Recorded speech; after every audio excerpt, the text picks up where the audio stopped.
Federasi Sepak Bola Bahrain secara resmi mengeluarkan pernyataan agar leg kedua kualifikasi Piala Dunia di kandang Indonesia antara Timnas kontra Bahrain dipindahkan di negara netral.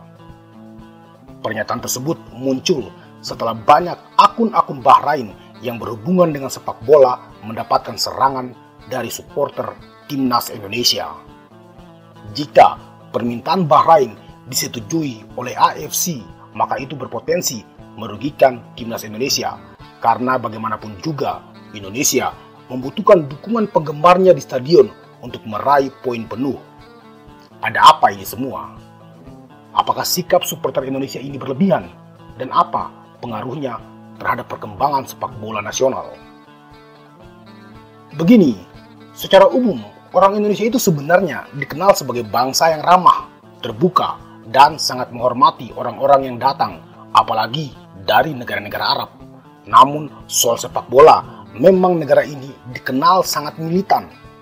Pendukung fanatiknya rela melakukan apa saja, mendukung mati-matian. Ini yang membuat Bahrain juga ketakutan.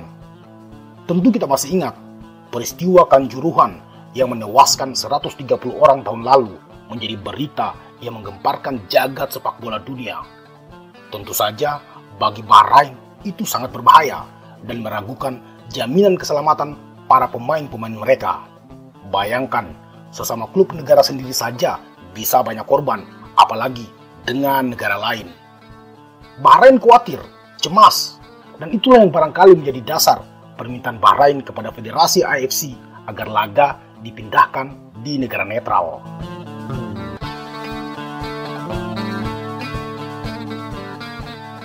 Sebenarnya, meskipun timnas memiliki pendukung yang militan, namun mereka juga cukup fair. Kita lihat, ketika kita kalah lawan Cina, supporter Indonesia memang terpukul, kecewa. Tapi, tidak ada sikap yang berlebihan pasca kekalahan itu.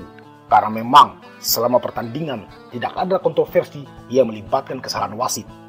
Dalam pertandingan itu, Cina memanfaatkan peluang dengan baik. Indonesia kalah dan tidak ada yang aneh. Wasit yang memimpin pertandingan bahkan diapresiasi oleh penggemar bola tanah air.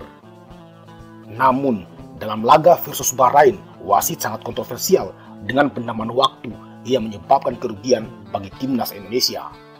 Akibatnya, semua akun-akun sepak bola Bahrain di media sosial menjadi sasaran kemarahan. Di acara Car Free Day Jakarta, foto wasit dijadikan samsak.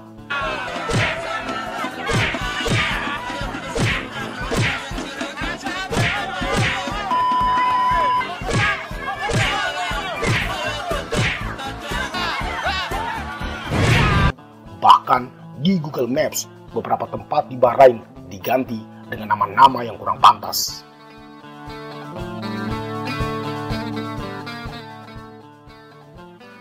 Bagusnya, kontroversi pertandingan Indonesia versus Bahrain menjadi konsumsi global. Bahkan akun-akun bola internasional ikut memberikan komentar terkait itu. Pada akhirnya, perkembangan sepak bola Indonesia mulai dikenal. Laga timnas menjadi berita dunia. Tentu itu positif untuk branding negara.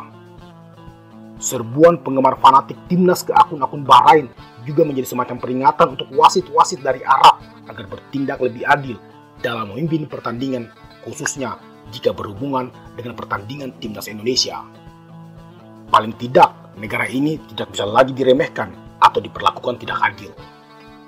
Kita semua tahu, Federasi Sepak Bola Asia atau AFC dinominasi oleh negara-negara Timur Tengah, dan itu menciptakan tuduhan bahwa AFC berpihak pada negara-negara Arab.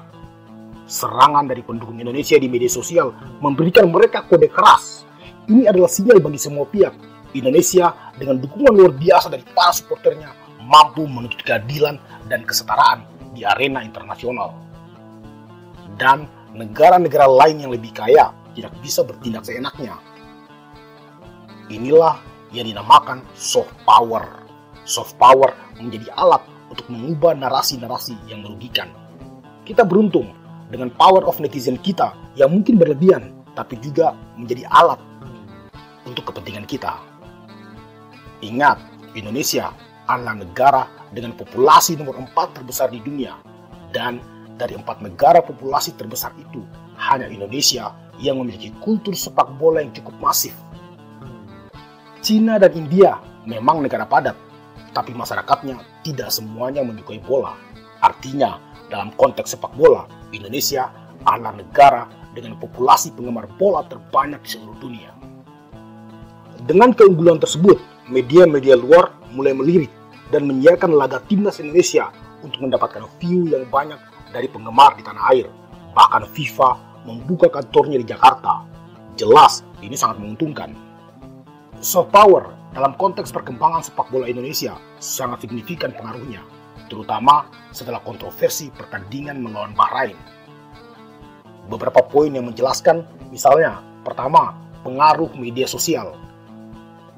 Kontroversi ini memicu reaksi besar di media sosial dengan penggemar Indonesia bersatu untuk menyuarakan ketidakpuasan mereka. Aksi ini menunjukkan bagaimana suara kolektif dapat mempengaruhi narasi global dan menarik perhatian media internasional. Hal ini menciptakan citra positif bagi Indonesia sebagai negara dengan penggemar yang aktif dan bersemangat. Yang kedua, branding negara. Ketika pertandingan timnas Indonesia menjadi berita dunia, ini tidak hanya memperkenalkan sepak bola Indonesia, tapi juga meningkatkan branding negara ini di kancah internasional. Keberhasilan dan ketekunan penggemar menunjukkan bahwa Indonesia tidak dapat dianggap remeh. Pada poin itu, menciptakan citra negara yang kuat dan berpengaruh. Yang ketiga, keadilan dan kesetaraan. Tuntutan untuk keadilan dalam kepemimpinan wasit menunjukkan bahwa Indonesia melalui dukungan para supporter mampu menuntut perlakuan yang adil. Itu adalah bentuk diplomasi olahraga yang efektif, di mana penggemar dapat membawa isu-isu penting ke tingkat internasional. Yang keempat, kekuatan populasi. Dengan menjadi negara dengan populasi penggemar sepak bola terbesar di antara negara-negara dengan populasi tinggi, Indonesia memiliki potensi untuk mempengaruhi pasar dan menarik perhatian FIFA, termasuk juga media internasional. Ini menciptakan peluang bagi investasi dan perhatian lebih lanjut terhadap perkembangan sepak bola di Indonesia. Yang kelima, peningkatan investasi dan infrastruktur. Dengan meningkatnya minat global terhadap sepak bola di Indonesia, ada kemungkinan lebih banyak investasi dalam infrastruktur sepak bola, baik dari dalam maupun investasi dari luar.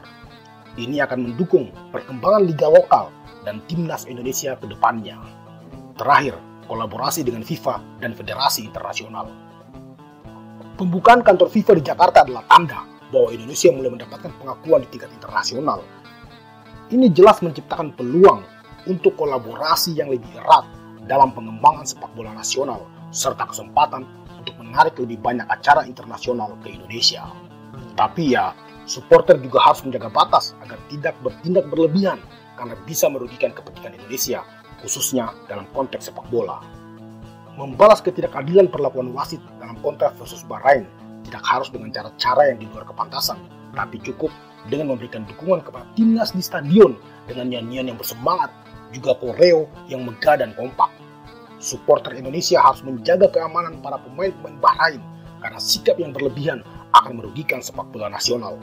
Mari kita bersepakat di situ. Mari kita bersikap sebagai bangsa yang ramah. Dan untuk Federasi Sepak Bola Bahrain, tidak perlu meminta laga dipindahkan ke negara netral. Datanglah, penggemar bola di Indonesia menunggu kalian di GBK, dijamin aman, iya kan?